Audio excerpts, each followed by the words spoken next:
Hello there everyone, welcome to the latest edition of The Front Page, a Racing Post news, discussion, commentary, analysis programme, bit of all sorts. I am Lee Mottershead and I'm joined by my two esteemed Racing Post colleagues this week, Maddy, Playle and Chris Cook. You've both had a few days away from work. Did you find time to watch the racing, Maddy?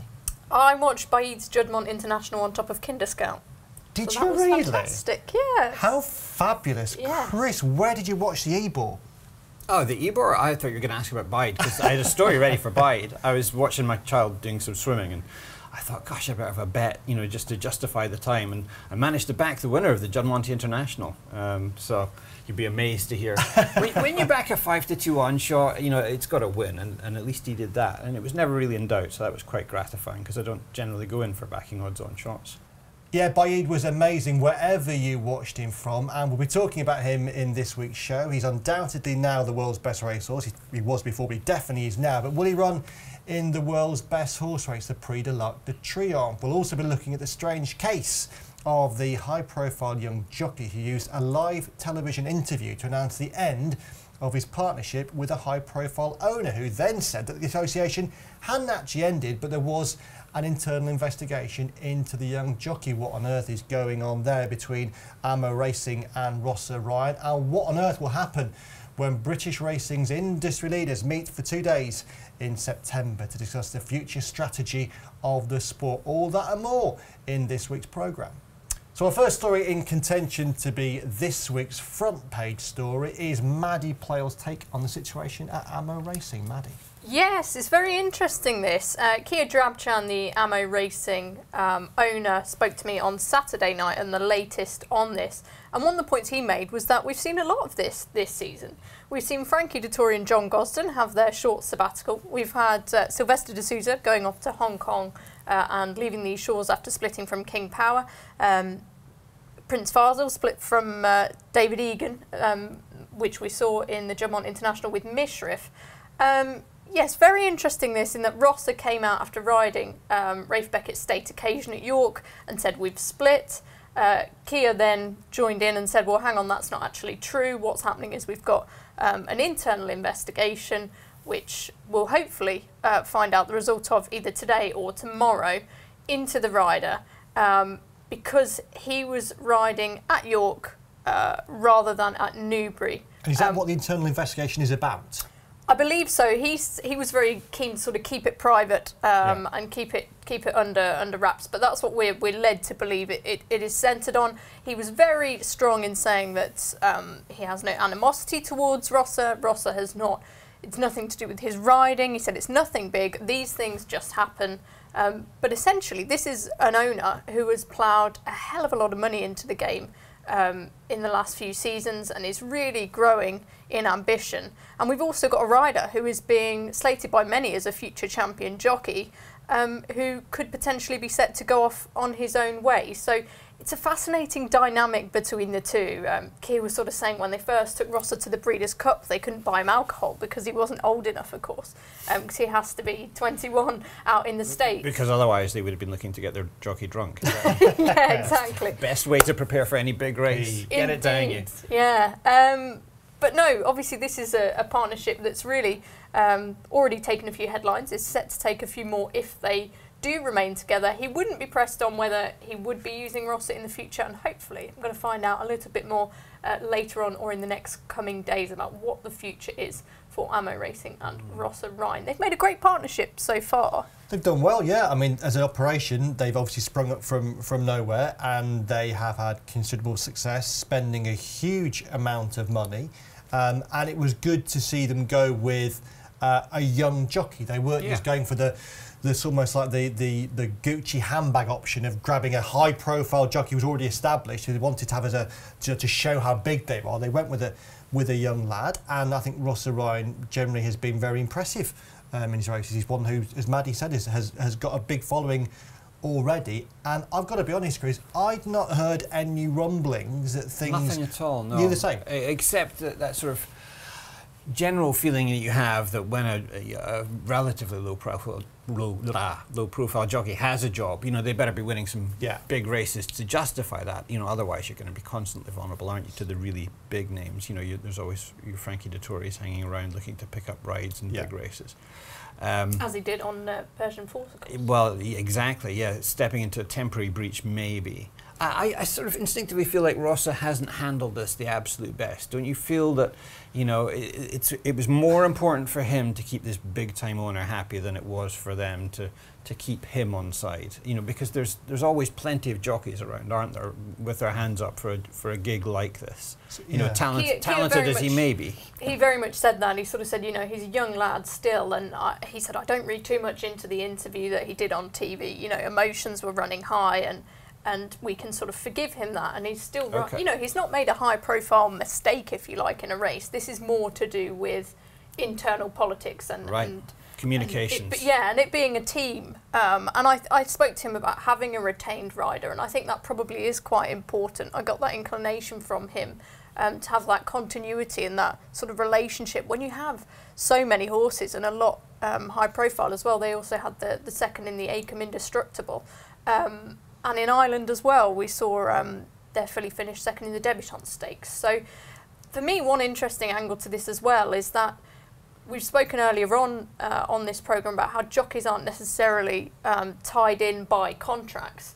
And it sounds like with Kia's footballing agent background, perhaps Rossa did have more of a formal agreement than other jockeys have had in the past, rather than just a gentleman's agreement, as we've seen with Frankie Dettori and John Gosden.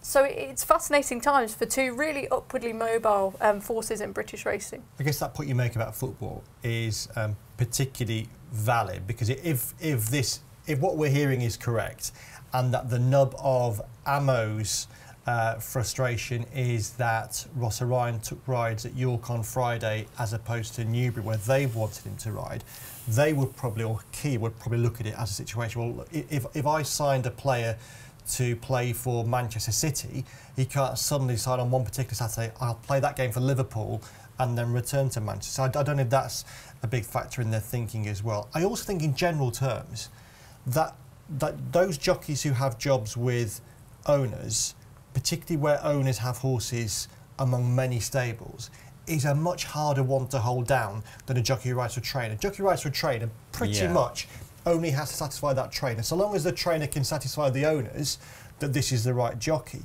Whereas if you ride for an owner with horses in 4, 5, 6, 7 stables, as we've seen with these jobs in the past, you've got to keep so many trainers happy. And if you lose the support of a trainer, it can be very difficult. I remember when I was doing Richard Hughes' autobiography way back when, he was talking about when he was the retained rider for Prince Khalid Abdullah.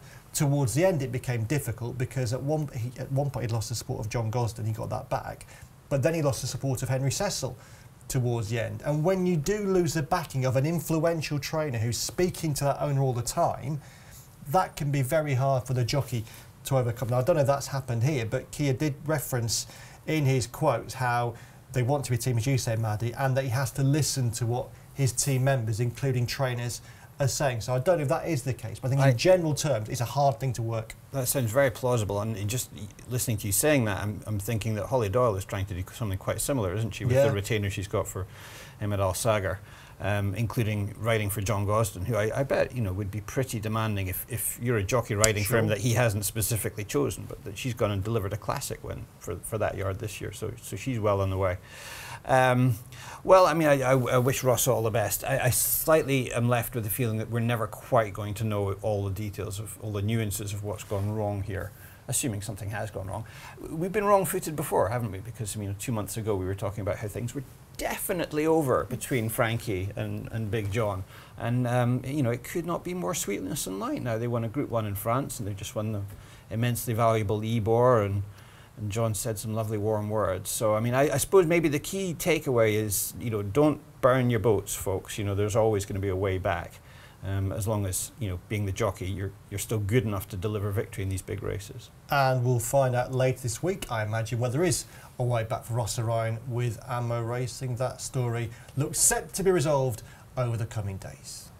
Okay, guys, so our second story is about Baaeed. I'm having the Baaeed story, but I should say, when I come to deliberate about the front page story of the week, I won't be influenced by the fact that Baaeed is the world's best racehorse, etc., etc. I shall take it. And the band played Believe It If You Like. Absolutely, yes. So, Baaeed, Juddmonte International, he was amazing. This isn't necessarily a program we just talk about performances of horses, so we try and look at a wider issue, and that is where he runs next. Going into the International, there seemed to be a very clear set course that he would go to York and then sign off in the Champion Stakes at Ascot, following the route that Frankel had taken in his final season as well. But I think he was so impressive at York and looked so convincing over a mile 2 and a bit that the talk about would he go for the Arc, which had certainly taken place before, and I'd spoken about it beforehand, so with other people, I think that gathered momentum. Speaking after the race, Shaker Hissa was adamant that he would go for the Champion Stakes. She said that she thought that William Haggis was right in his prior assertion that to go up in distance to the Arc would be an admission that he'd lost some speed, which seems to me, with respect, to be a very strange analysis of any situation, bearing in mind that when he went up to a mile and a quarter of the Juddmonte International, we weren't saying, oh, he's lost the speed for a mile. When a horse goes from the Guineas to the Derby, we're not saying he hasn't got the speed anymore for a mile, we're saying we want to test the horse in a different way. William Haggis, when he spoke on Thursday, brought two new things into the equation. He said, actually, it might not just be the Champion Stakes. There are three options to this horse. He could finish off in the Champion Stakes, and that would be his next race, option 1. The other option would be go Irish Champion Stakes and then Champion Stakes. And the third option would be go straight to the Arc. I would argue that the vast majority of racing fans would love Baaeed to run in the Prix de l'Arc de Triomphe. It is, I think, by common agreement, the supreme European championships of flat racing. It's often the world's best race on figures. I think in people's minds it's definitely the world's best turf race, and Baaeed is the world's best racehorse. So it seems to me to be a natural fit. I would also say that if you have a horse as outrageously good as Baaeed, there is no need to play safe or take the easy option. And I think that the Arc versus the Champion Stakes, it would be deemed to be the easier option. And I also think as well that whilst people can say, well, what's wrong with following the Frankel route?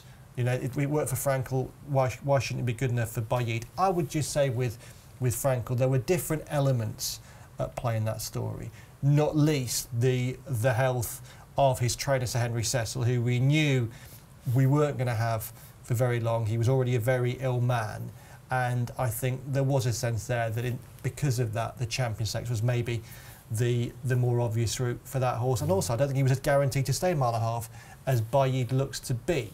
So I think the Arc should be his target. I think it's probably still maybe the less likely of the targets, but I'd love to see him in there. What dynamics, Chris, do you think will be at play in the decision that now has to be made by Shaker Hissa and William Haggis? Well, so I think weather is number one, isn't it, always when you talk about the Arc and whether you're going to go there or not, because they're bound to have it in mind that I think it's been the last 2 years is just absolutely hammered down before the race. I mean, yeah. we were there last year, weren't they? And it just didn't stop from the moment we arrived in Paris the day before. Well, but it's also often soft or heavy ground at Ascot on Champions Day. Well, yeah, I mean, that is true, but then it's still 10 furlongs, isn't it? I mean, do you want to try a mile and a half for the first time, you know, on really soft ground, and then, you know, maybe end on that kind of anticlimax? So many sires have done that, though, haven't they? It's sort of like well, we've got one more throw of the dice, so we're not really losing anything if we give it a go. I remember Galileo, didn't he? He was well beaten, wasn't he? Was it the Classic? Yeah. The Breeders' Cup Classic. That was his final start, and lots of people completely forget that. And it obviously had no impact at all on his stallion career. So yeah, that can definitely be overplayed, but it's bound to be in their mind. And I suppose, you know, with Shaker Hissa, this is her first, you know, venture into owning a horse of anything like this standing. And maybe it's just natural on her part to take the cautious route, and then, you know, she can be more adventurous in future years with other horses. You know, you can sense the keenness to get this horse to the end of his career with that unbeaten record intact. You know, finishing his final race still looking like an absolute superstar. Whereas if you go for the Arc and there's cut in the ground and some, you know, real good mile-and-a-half horses turn up, even if he wins, he might just be clinging on there at the end, and that's probably not what you want, is it? You want him to sort of romp away and everybody goes, ah, what a fantastic horse, this is easily the best since Franco, and, you know, maybe better than Franco. You know, you still want people to have that conversation when he stops, and it's hard for a horse, particularly like him, to win the Arc looking like that, I think. So in the end, I would expect a more conservative decision. And I'm not just saying that because I backed some other horses anti-post for the Arc before I realised that this was even a possibility. Says that now.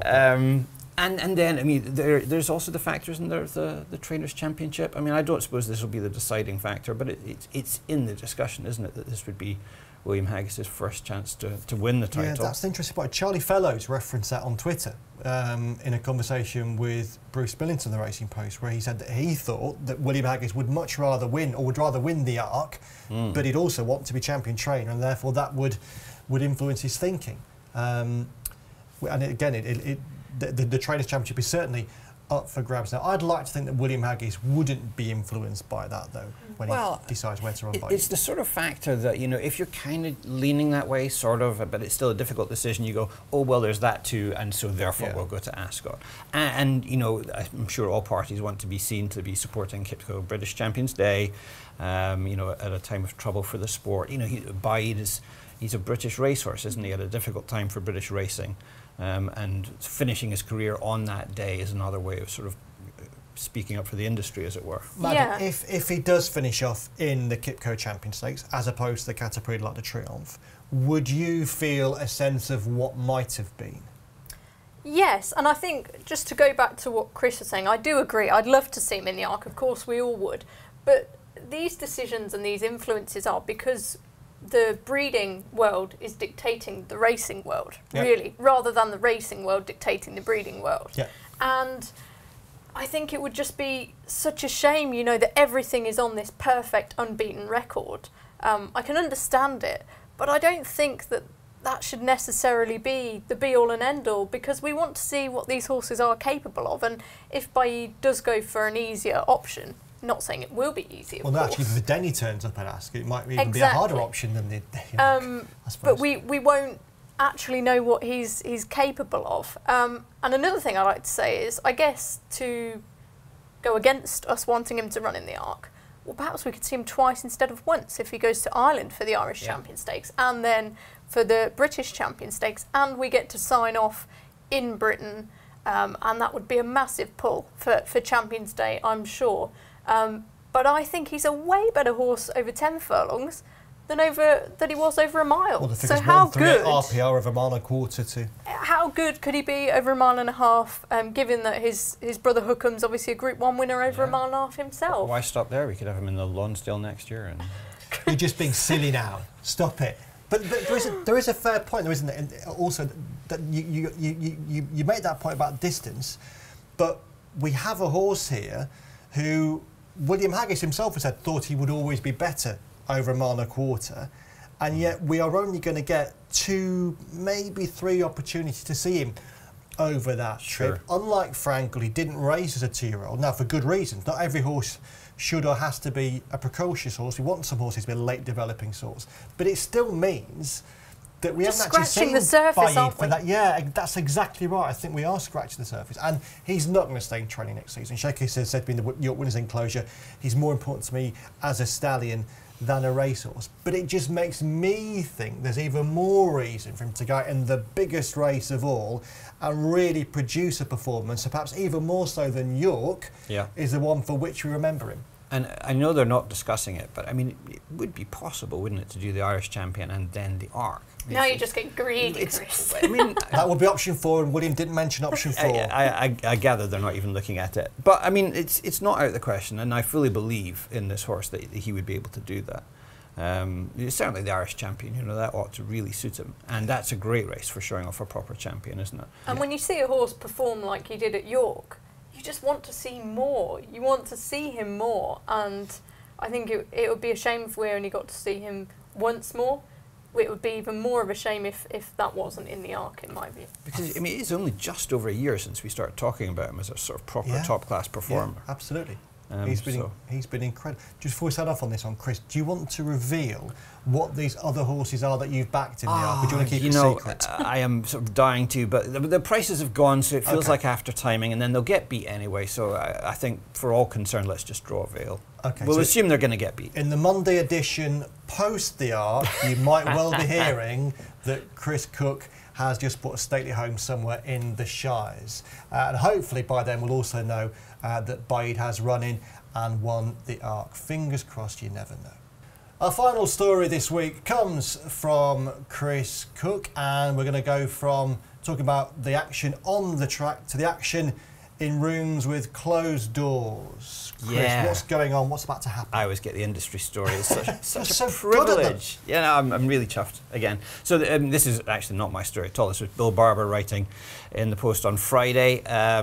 He says that there's going to be a pivotal meeting of British racing's key representatives to draw up a new strategy, which had been scheduled for 2 specific days at the end of September. And hallelujah, because, you know, we've been talking for such a long time about how we need a strategy. Let's form a strategy and try and agree on a way forward, and then you can make decisions that flow from that, like, you know, do you cut the fixture list? How much do you cut it by? Which specific races? I mean, there's been rumblings going on for months since they decided not actually to cut back those fixtures they were looking at early in the summer. And we've had you know, discontent from Peter Saville and then from Paul Roy saying, you know, what's going on? Why aren't they moving faster? So maybe this is going to be the end point that's the solution to all our problems. I think particularly, you know, if you're Julie Harrington, the BHA Chief Executive, you kind of need this to go well. You need this to produce some answers that at least give people hope, you know, or maybe even satisfy them that we're heading in the right direction, because, you know, she's been chief executive of the BHA now since the beginning of last year. Yeah. And, you know, not a great deal has changed. I think the feeling out there is that she hasn't yet got a grip on anything in particular. But this is her chance if she's going to lead the sport in the right direction. You know, coming out of these meetings and saying, here we are, we're going in this direction, we've all agreed. That would be a great thing. The odds have got to be against it because, you know, again, it's all the familiar factions who are involved. It's not just the BHA, there's race courses, and then there's the thoroughbred group, I'm still getting used to calling them, they formerly known as the Horsemen, right? Good development. And so, you know, historically they've always pulled in different directions, and we expect that may still be the case. But, you know, we're sort of in crisis mode, aren't we now? And hopefully enough people are prepared to give enough ground that we can identify a way forward, and maybe that will happen on the 19th and 20th of September are the dates that we published. We heard from Charlie Parker and Paul Johnson of the Racehorse Association, the Racehorse National Trainers Federation and the ROA last week from Bill Barber. We also heard some hints from Martin Cruddas in a television interview a few days earlier. From what's been said, Chris, have you picked up any hints about the way this might go?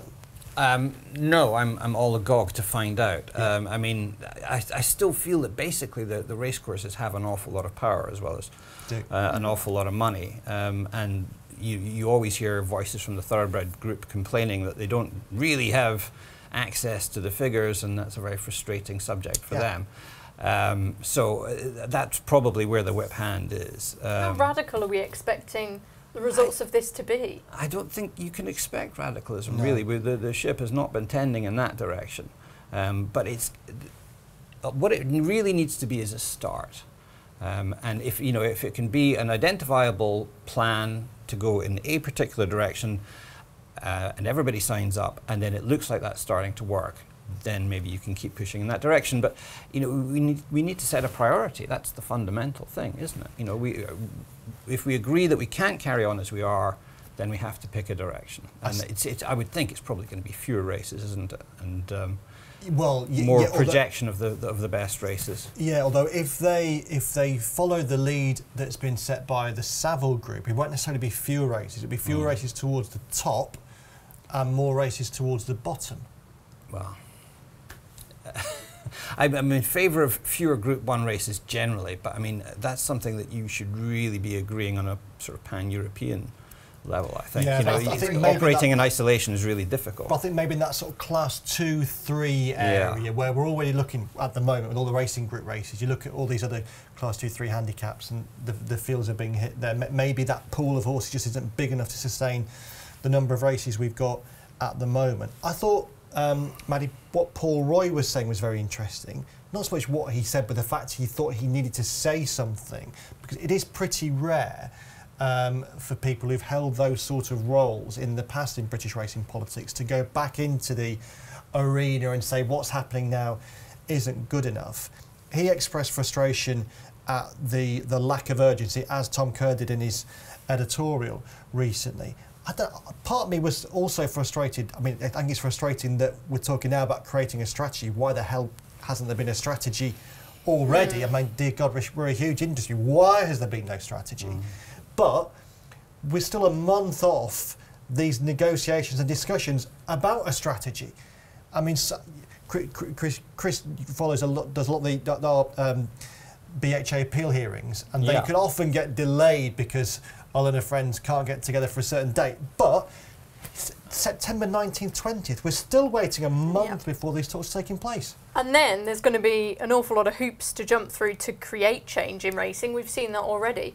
I wonder if these talks will indeed even be successful. Will there be a majority agreement that this is a strategy that we need to implement? We've seen it before in racing, how these departments clash heads and can't seem to agree on anything. So I think, as you've touched upon, Chris, that's the key thing, is we need everybody in agreement. Yeah, I mean, hopefully they're all feeling the pressure to you know, get something out of this. You'd like to think that nobody wants to be that guy who walks away with their hands in the air going, I can't deal with these people, because you know, we really need them to hammer out some kind of compromise, don't we? And you know, the person who visibly walks away first is going to be the villain. So we shouldn't forget as well that because of what's gone on in the last year to 18 months or so, some of the individual relationships between the key players hasn't been good. No. You know, we heard how ARC and the NTF had a spectacular fallout not that long ago. I mean, we are going to need all these industry bodies and organisations to put all that to one side, for the, and hopefully they will do, for the good of the sport. And there's factions within factions, aren't there? I mean, Absolutely. ARC and JCR have no great love for each other. And, you know, everybody's business is slightly different to everyone else's. So, yeah, it's very hard to get on the same page. But, you know, we need at least, as I say, some priorities to be set. What are we supposed to be favouring when we make these decisions? You know, what's the aim? And as Paul Roy was saying, I mean, what are the targets? What are the KPIs by which we measure the success of, you know, whatever our strategy ends up being? Let's, you know... And some timescales, please. Yeah, absolutely. Let's lay down some rules for what success will look like and then try and get there. Put those dates in your diary. September 19 and 20. Won't be a spectator sport as such, but the outcomes will be fascinating and of huge importance to sport. So, 3 stories discussed, 3 excellent stories as well, 3 big stories. Clearly, in many ways, Baaeed is the obvious one as the world's best racehorse and running the world's best race. But I'm going to put my own selfish thoughts to one side for this week. And Maddy, I'm going to say your story about the situation with Amo Racing is excellent, but that might be a subject again maybe next week, depending on what happens over the coming days. So as Chris expressed such sadness that he constantly has to do the racing politics stories, delighted. I'm going to reward you by saying that your story on British racing's impending important strategy discussions is the winning story. So Chris Cook, thanks, mate. You are the winner. I feel like this is a pity victory, but I will take it. Thank you. Whatever the reasons, just take it, and it's a victory well earned. So great news that for Chris, and I have great news for you as well. News of your chance to beat the new season rush with an unmissable offer for Racing Post Members Club. For a short time only, if you subscribe, you'll get your first month's membership for just £4.99, and that will include a free Racing Post notebook. Your subscription will include early access to the Racing Post digital newspaper, award-winning journalism and tipping from our in-house experts, plus much, much more. If you want to avail yourself of this excellent offer, then click on the video link that you see now. That then is our Racing Post Members Club offer. These fine people are Chris Cook and Maddy Playle. I'm Lee Mottershead. This was The Front Page. We're back next week again. Until then, bye-bye.